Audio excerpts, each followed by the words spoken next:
실패를 이기고 성공으로. 마태복음 13장 1에서 9절 말씀, 18절에서부터 23절 말씀. 그날에 예수께서 집에서 나가사 바닷가에 앉으심에 큰 무리가 그에게로 모여들거늘 예수께서 배에 올라가 앉으시고 온 무리는 해변에 섰더니 예수께서 비유로 여러 가지를 저희에게 말씀하여 가라사대, 씨를 뿌리는 자가 뿌리러 나가서 뿌릴새 더러는 길가에 떨어지며 새들이 와서 먹어버렸고, 더러는 흙이 얇은 돌밭에 떨어지매 흙이 깊지 아니하므로 곧 싹이 나오나 해가 돋은 후에 타져서 뿌리가 없으므로 말랐고, 더러는 가시떨기 위에 떨어지매 가시가 자라서 기운을 막았고, 더러는 좋은 땅에 떨어지매 혹 100배, 혹 60배, 혹 30배의 결실을 하였느니라. 귀 있는 자는 들으라 하시니라. 그런즉 씨 뿌리는 비유를 들으라.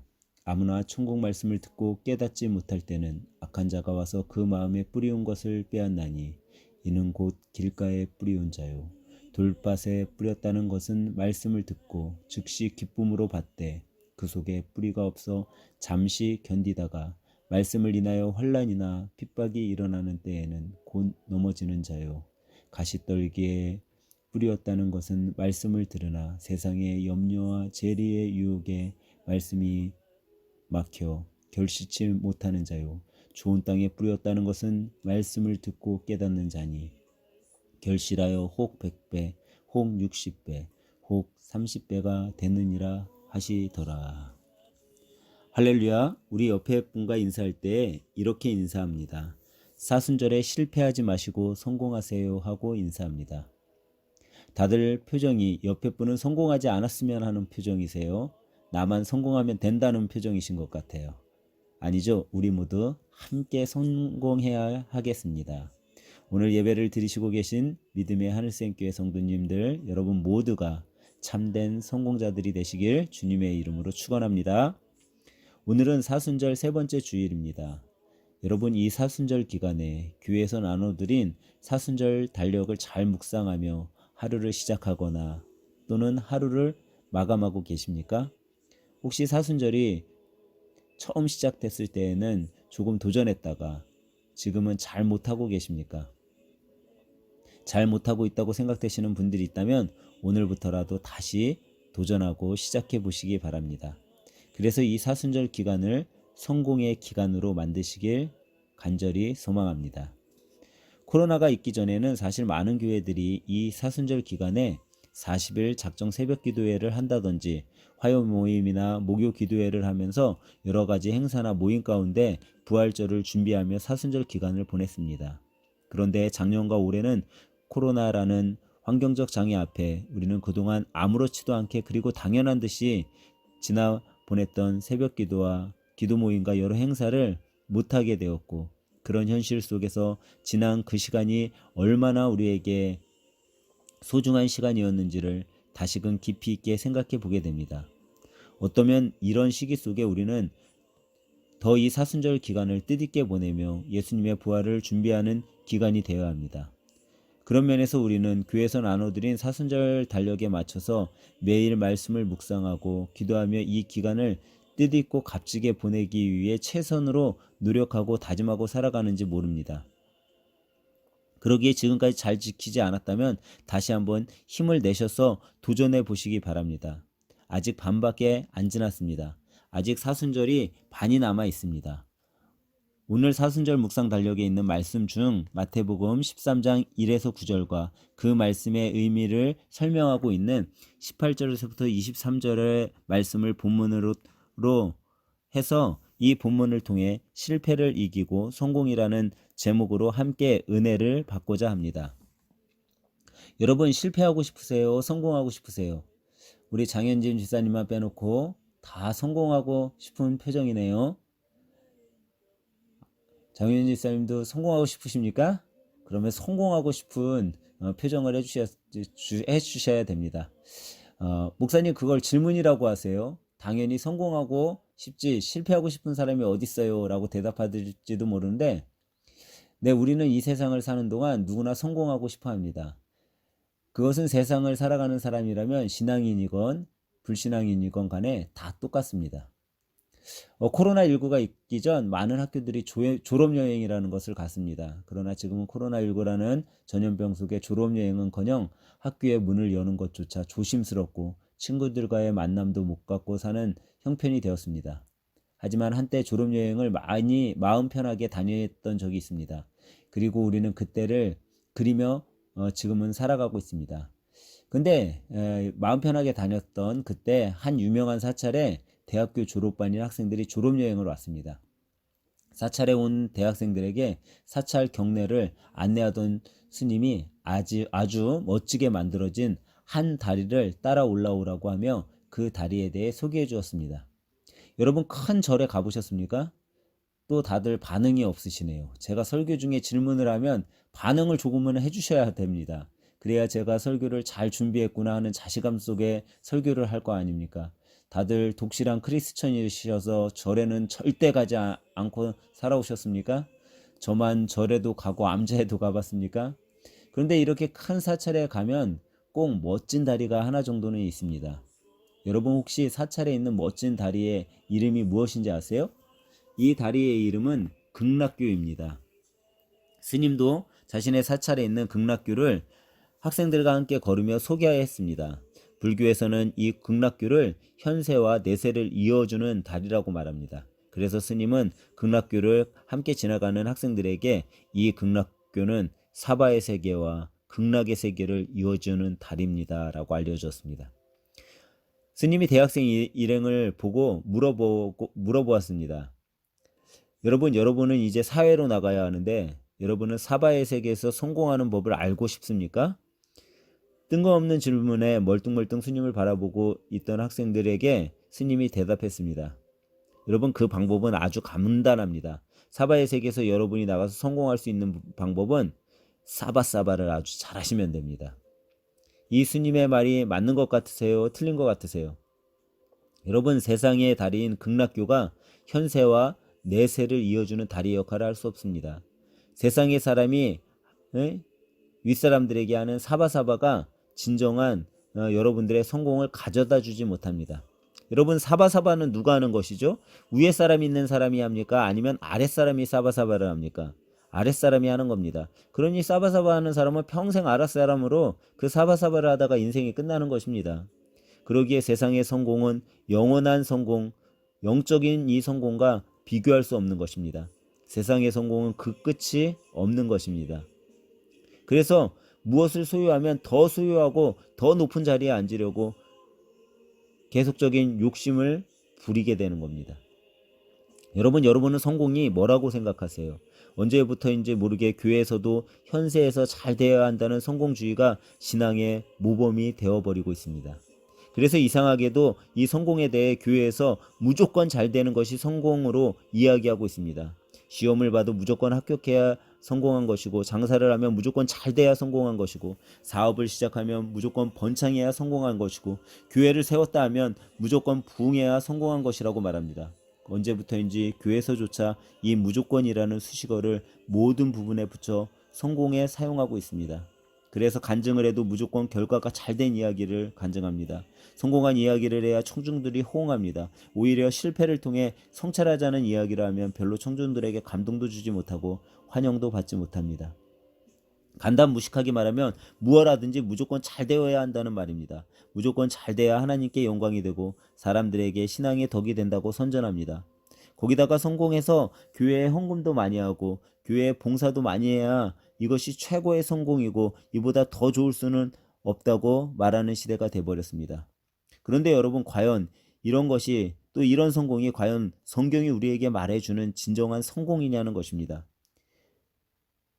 예수님께서 이 땅에 우리에게 가르쳐 주신 성공이 이런 성공을 의미하냐는 것입니다. 사실 이런 성공은 예수님께서 공생의 기간 이 땅에서 행하신 일들과 또 설교 가운데 전하신 말씀에 비추어 보면 전혀 근거가 없는 말입니다.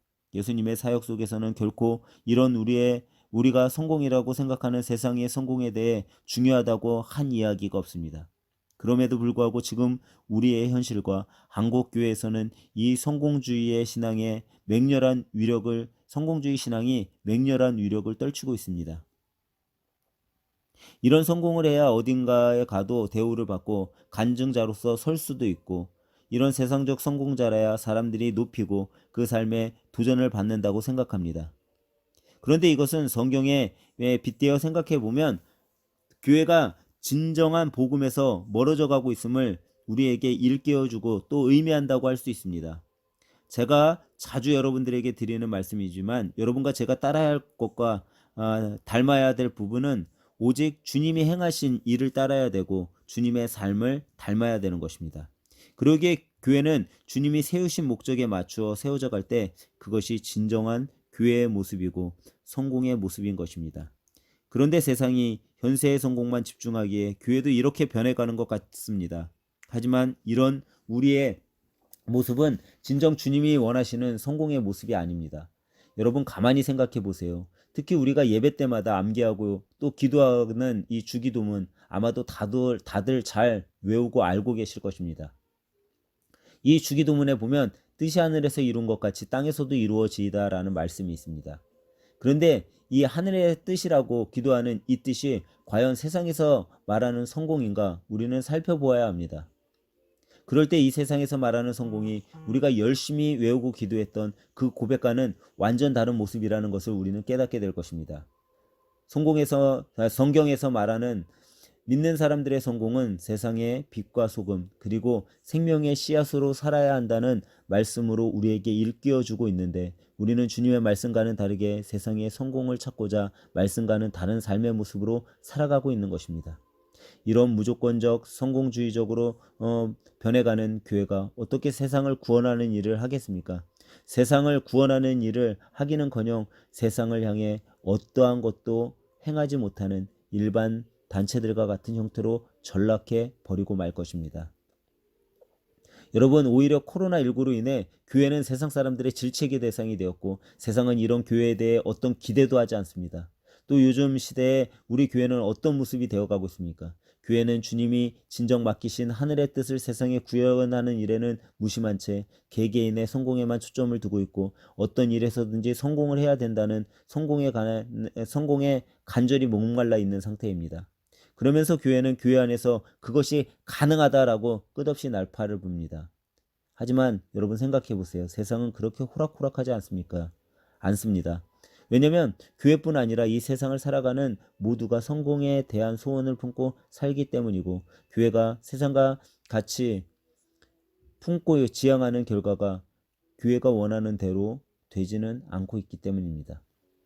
사실 세상에서 말하는 성공에 있어서 적성이 맞느냐, 운때가 맞느냐, 시스템에 잘 부합하느냐 하는 조건도 우리는 성공을 좌우하기도 합니다. 또 뿌린 대로 거둔다는 보편적 원칙으로 인해 성공이 좌우되기도 합니다. 그리고 누가 더 성실하게 일했느냐 하는 것도 성공을 좌우하게 합니다. 이런 것들은 일반 사회의 사람들이나 교회에 다니는 사람들이나 다 똑같이 적용되는 기본적인 성공의 룰입니다. 무엇보다도 신자나 교회가 세상과 분리되어 공중에 떠 있는 게 아니기 때문입니다. 세상의 한복판에서 함께 어우러져 있기 때문에 성공에 대해서, 그리고 삶에 대해서 우리 믿음의 신앙인들이 말하는 교회의 뜻대로, 신앙의 뜻대로 결코 돌아가지 않는다는 문제에 우리는 직면하게 됨을 경험합니다. 어느 교회의 신자이건 간에 대한민국 사회의 구조적 문제에서 자유로운 사람은 한 사람도 없습니다. 청년 실업, 비정규직의 확산, 양극화, 생태환경의 악화, 정치, 경제, 노동, 사회문제, 환경 등 현실에 상관없이 살 수 있는 사람은 단 한 사람도 없습니다. 만약 이런 현실을 초월하여 성공한다는 것은 주변이 어땠든 나만 성공하면 된다는 다단계 회사와 비슷한 이기주의적 성향을 지닌 사람들일 것입니다. 이처럼 조금만 생각하면 수없이 떠드는 현세에서의 나만 성공이 전혀 건강하지 않은 이데올로기라는 것을 우리는 금방 알아차릴 수 있음에도 여전히 교회는 잘돼야 복이라는 공식을 여러 곳에서 말하며 그것이 옳은 양, 그것이 성경의 말씀인 양 간증하고 유포하고 있습니다. 그렇다고 세상에서 여러분 잘 되는 것이 나쁜 것입니까? 결코 그렇지 않습니다. 우리는 세상에서도 잘 돼야 합니다. 그런데 이 세상에서의 잘됨에 너무 치우쳐 예수님이 우리에게 가르쳐주신 진정한 잘됨, 영적 잘됨을 잊어서는 안 된다는 것입니다. 예수님은 지금 여러분과 저에게 우리의 삶의 성공과 실패를 이야기하고 있는 것이 아닙니다. 그냥 그 삶에 우리가 살아가는 인생에 염려하지 말고 맡기라. 이게 예수님의 전부입니다. 반드시 성공해야 그것이 진정 나를 제대로 따르는 것이라고 말한 한 번도 그런 말씀을 하신 적이 없습니다. 오히려 주님께서는 자기를 부인하고 자기 십자가를 지고 나를 따르라고 말씀하십니다. 오히려 예수님께서는 공생의 기간 동안 물질에 매여 물질을 높이 평가한 것이 아니라 물질에서 자유롭고 물질에 매이지 말 것을 더 강조하고 계셨습니다. 그래서 주님은 내 소유를 다 팔고 나를 따르라고 했습니다. 예수님의 비유에는 물질이 많은 부자도 많이 등장했습니다. 이것을 통해 우리는 무엇을 생각해 볼 수 있을까요? 예수님의 예화에 등장한 많은 부자들은 좋은 쪽보다는 나쁜 쪽으로 예시되었습니다. 여러분 생각에 과연 누구의 문제가 더 클까요? 현대인의 갈망, 애써 현대를 살아가는 사람이면 다 말하는 이 세상의 성공, 이것을 외면하고 계신 예수님의 문제일까요? 성경의 문제일까요? 아니면 예수님과 전혀 무관한 현세의 성공을 복이라고 선전하는 오늘 교회의 기술자들의 문제일까요? 여기서 우리는 어디에 초점을 맞추고 관심을 기울이고 마음을 집중해야 할까 깊이 생각해 보아야 합니다. 그래서 오늘 본문에서는 우리는 그 길이 무엇인가를 생각해 봐야 한다는 것입니다. 오늘 본문은 두 곳입니다. 그 가운데 10절과 17절은 빼고 두 부분만 살펴보았습니다. 오늘 우리가 건너뛴 부분은 오늘 본문과 또 오늘 말씀의 초점과는 좀 다른 부분이기 때문에 또 직접 연관이 있는 부분이 아니기 때문에 제가 중간을 빼고 앞부분과 뒷부분만 본문으로 선택했습니다. 먼저 본문에서 앞부분은 누구의 말씀이죠? 네, 예수님의 말씀입니다. 그리고 중간 뒤에 나오는 부분은 이 예수님이 하신 말씀을 설명한 부분입니다.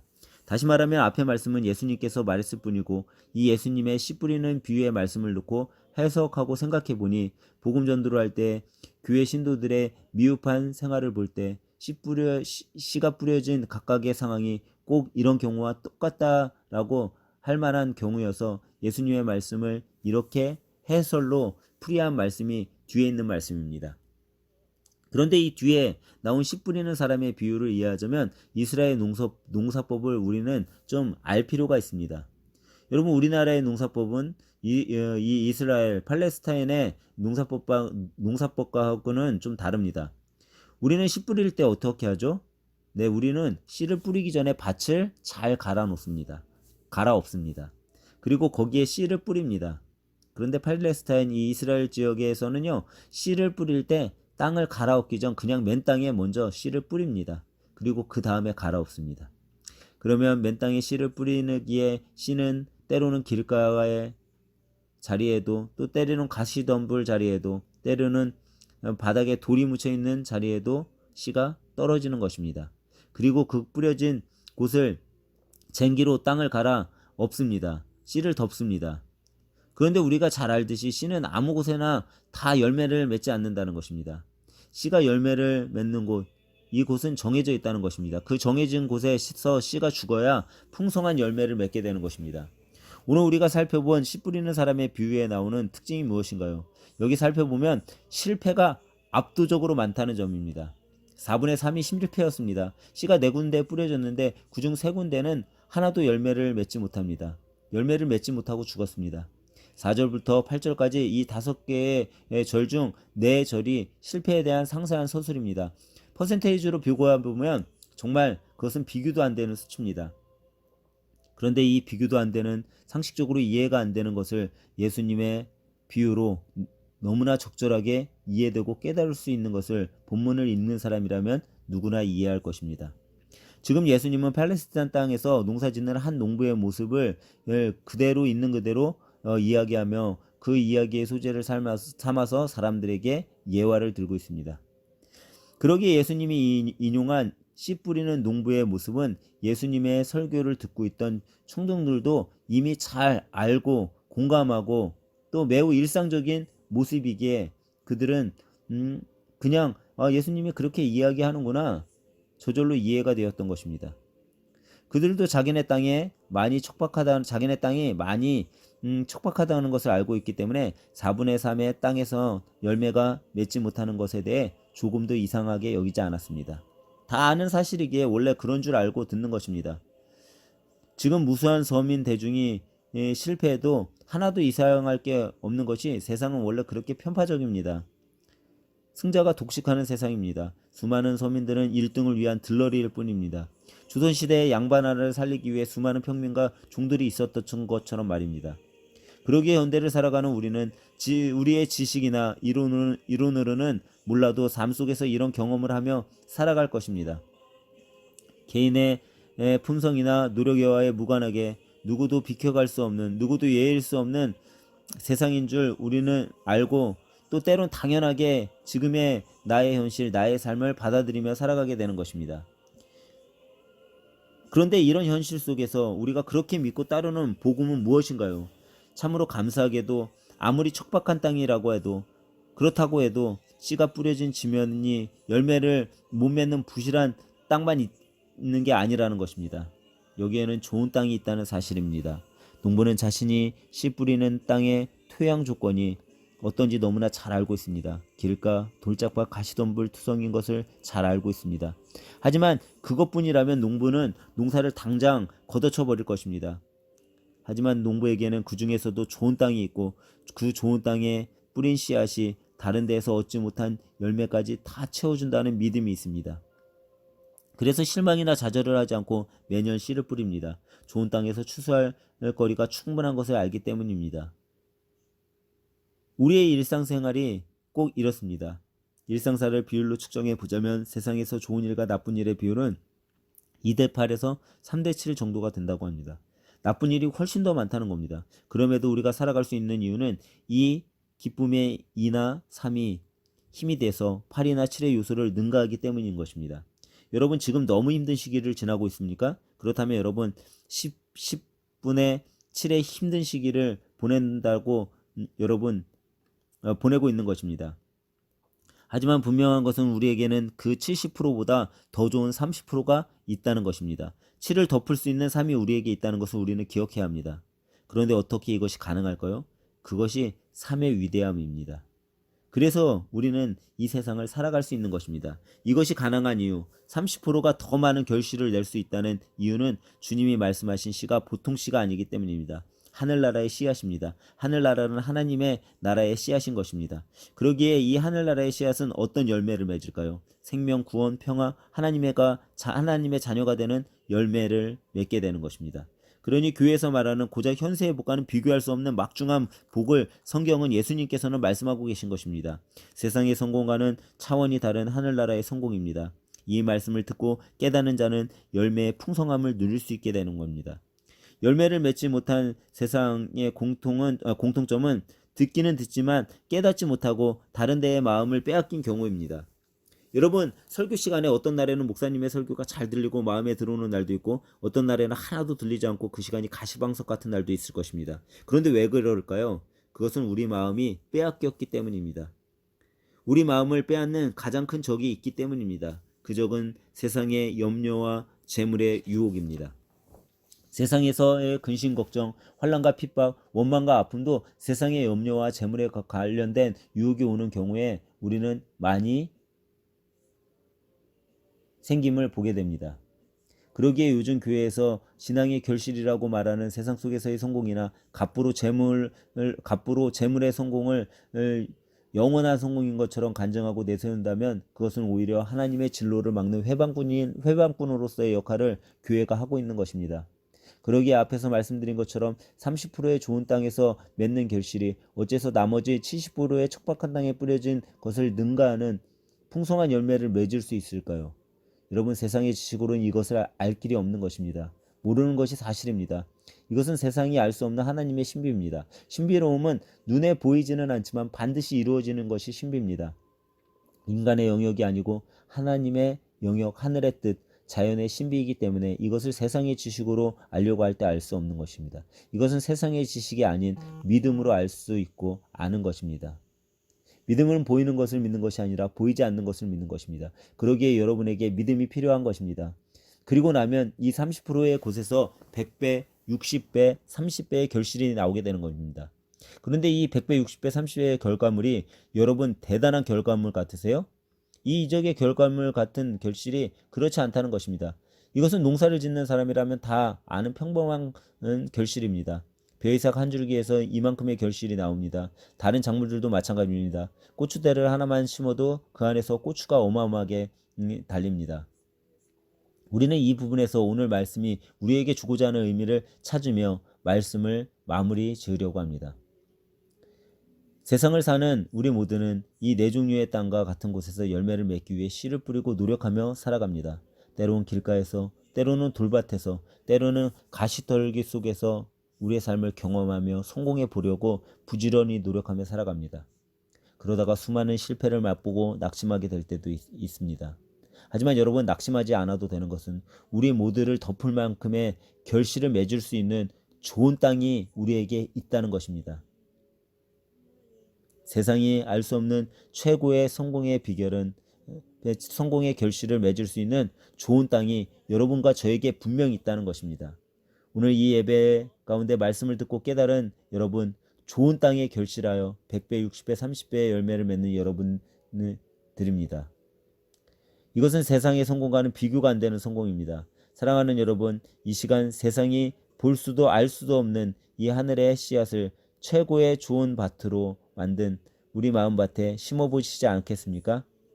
이번 한 주도 하늘의 씨앗을 우리의 가장 좋은 마음밭에 심고 세상에 나가 30배, 60배, 100배의 열매를 맺는 성공의 주인공들이 다 되시길 주님의 이름으로 간절히 축원합니다. 기도하겠습니다.